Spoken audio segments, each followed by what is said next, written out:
Instead of the Trump administration righting their wrongs, they have brought Kilmar to Nashville to face baseless charges.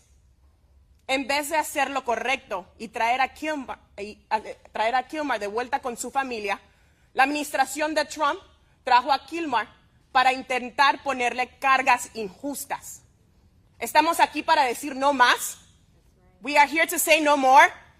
This administration has to stop these inhumane actions against this family. Esta administración tiene que terminar las actas inhumanas a esta familia. Y también, más allá, a toda nuestra comunidad inmigrante, que continúa a sufrir en manos que no quieren seguir la ley. We additionally ask that this administration stop the inhumane treatments to Kilmar's family and all of the Kilmar out there who continue to be unjustly jailed, and this administration continues to negate and ignore the rule of law and due process. Le preguntamos a todos que alcen sus voces, cuenten sus historias y continúen en esta lucha. We ask everybody to continue to raise their voice, raise the fight, and continue in the struggle until Kilmar and all Kilmars are liberated once and for all. Yes, yes. Le preguntamos a todos que nos están escuchando que alcen su voz, cuenten su historia y continúen a luchar hasta que Kilmar y todos los Kilmars que nos escuchan sean liberados. Ya basta. Enough is enough. Aquí con nosotros está la esposa de Kilmar continuando en esta lucha. Here with us today, I want to introduce Kilmar's wife, who continues in this fight.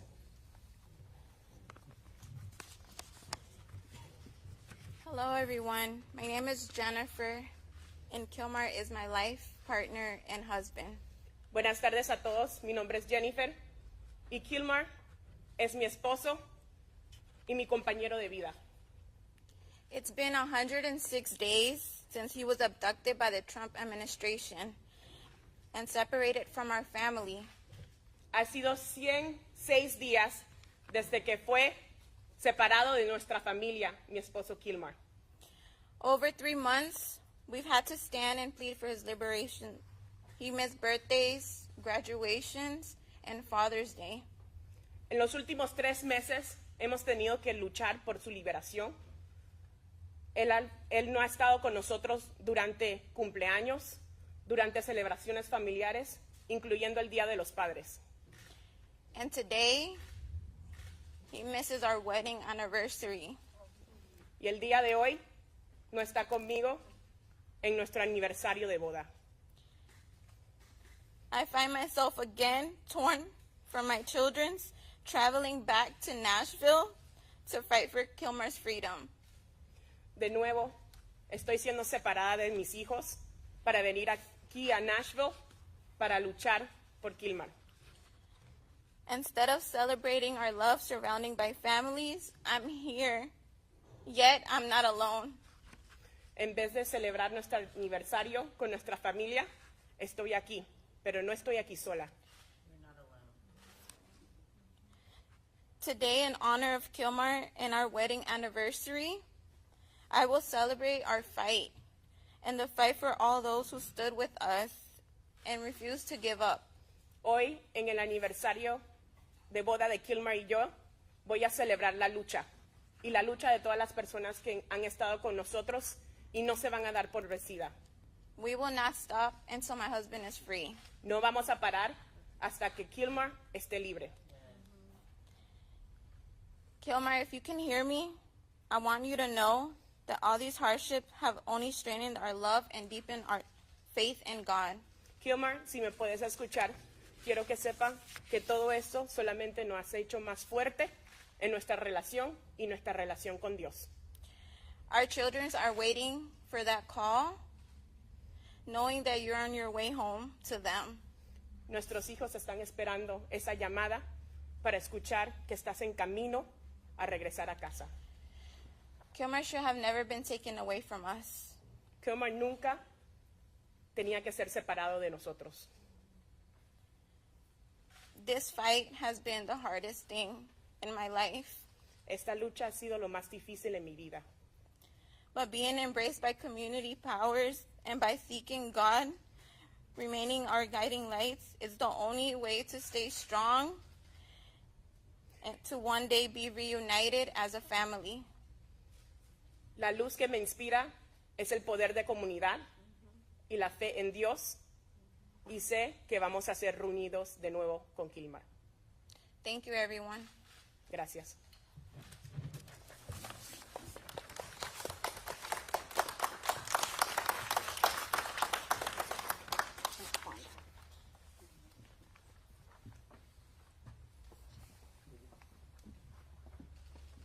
Good morning. My name is Bonda McDaniel, and I stand here today as a representative of working people and as someone who refuses to stay silent while justice is being distorted for political gain. 1 in 5 workers in America is an immigrant. Abrego Garcia was sent March 15th despite a court order prohibiting him from being deported. Like many other men accused of being gang members and sent to El Salvador, he was held in the Seacot mega prison, known for its human abuses. As a labor movement, we categorically reject the vicious attacks on immigrant workers like Kilmar Garcia being carried out by the Trump administration. These dangerous anti-worker, anti-union tactics have weaponized an agenda of mass deportation. The agenda of mass deportation is a deeply anti-worker agenda that the 380 central labor councils, state federations, and the national AFL-CIO are committed to fighting back against. And here's why.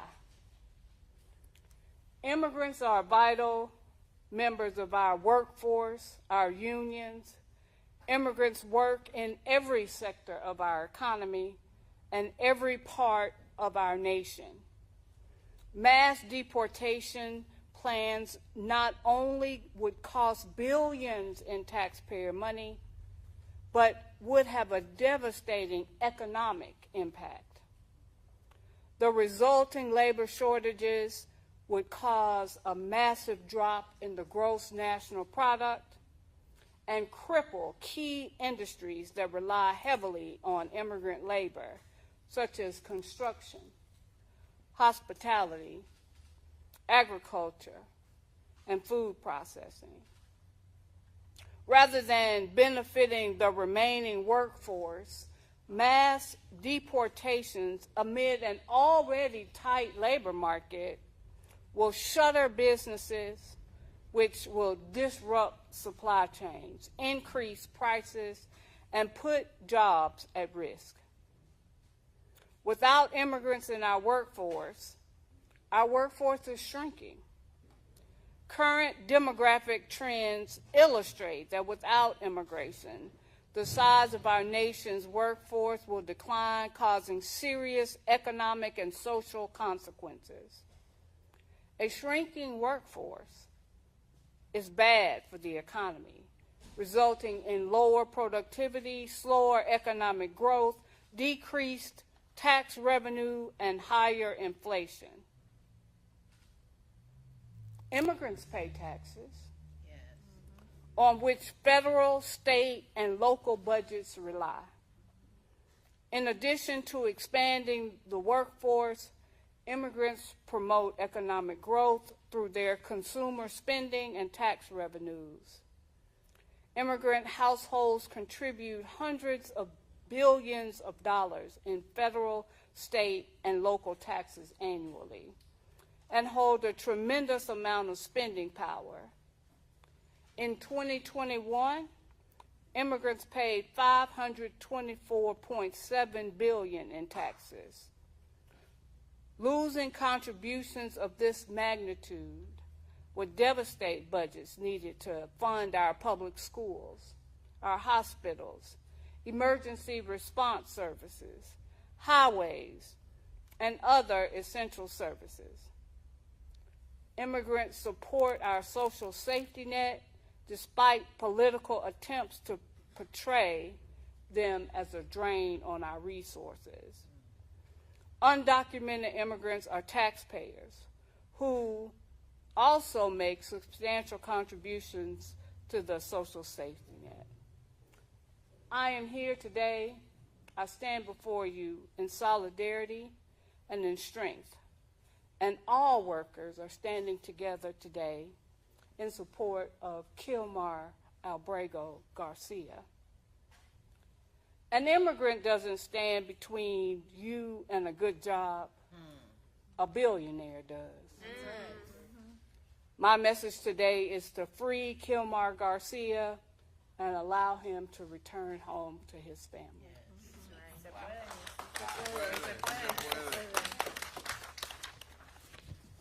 Hi, everyone. Thank you so much for being here. My name is Lisa Sherman Luna, and I'm the Executive Director of the Tennessee Immigrant and Refugee Rights Coalition.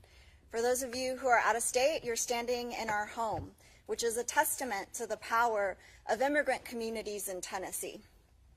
Thank you so much for joining us today as we fight for due process for Kilmar Abrego Garcia continues to unfold in Tennessee. In recent years, Tennessee has emerged as the front line in the fight for American democracy, where nearly every freedom is being tested and attacked by those who want to control our communities and stifle our growing power. Tennessee is where battles affecting and harming, in most cases, the lives of all Americans are being fought. From denying health care to women and the transgender community to criminalizing the votes of elected officials when they make choices about their constituents, to making it a crime for a church to offer an immigrant sanctuary. The laws passed by our state legislature prove Tennessee continues to be the tip of the spear for the rights of our communities and the future of our multiracial democracy. That's right. That's why we have to use every tool in our toolbox to fight back, from the halls of the Capitol to the courts, from the press to the streets. For example, just this week, Turk and our partners filed a federal lawsuit challenging SB 392, which makes sharing a home, offering housing, or renting an apartment to someone who is undocumented a crime. SB 392 seeks to turn us against each other, to stoke fear and hatred of our neighbors, and to make our churches, institutions, and homes into political battlegrounds. But we're going to court because we refuse to sit back and watch as these bad actors usher in authoritarianism, using immigrants as their scapegoats. We also know these extremists in our state legislature are emboldened by the current administration that is hell-bent on carrying out their racist agenda, no matter how many laws they break or court orders they ignore. The administration that just got a rubber stamp from the Supreme Court to continue deporting people to third countries who are often facing political and economic turmoil themselves with zero process or oversight. The administration that has opened an immigration dragnet so wide that they continually deport U.S. citizens, people with status, and people protected by court orders.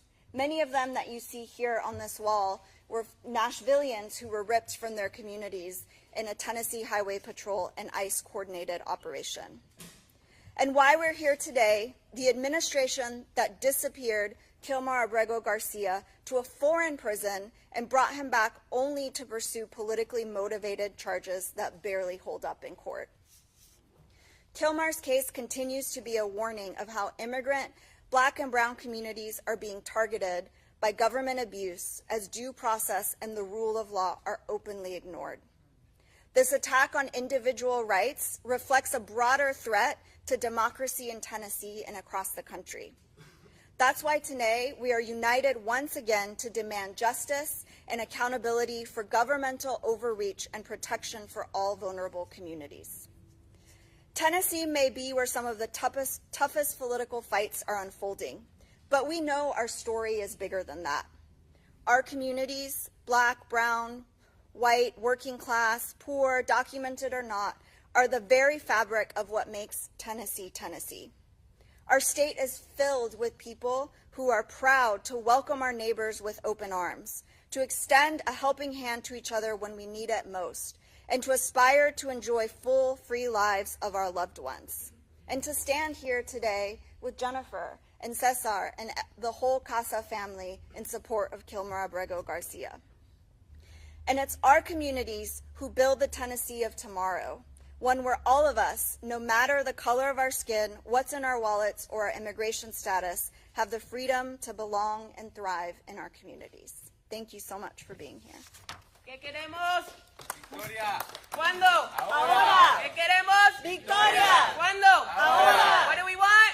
Victory. When do we want it? Now. What do we want? Victory. When do we want it? Now. ¿Qué queremos? Victoria. ¿Cuándo? Ahora. ¿Qué queremos? Victoria. When do we want it? Now. When do we want it? Now. Thank you all. That concludes our press conference for today. Thank you. Have a great day.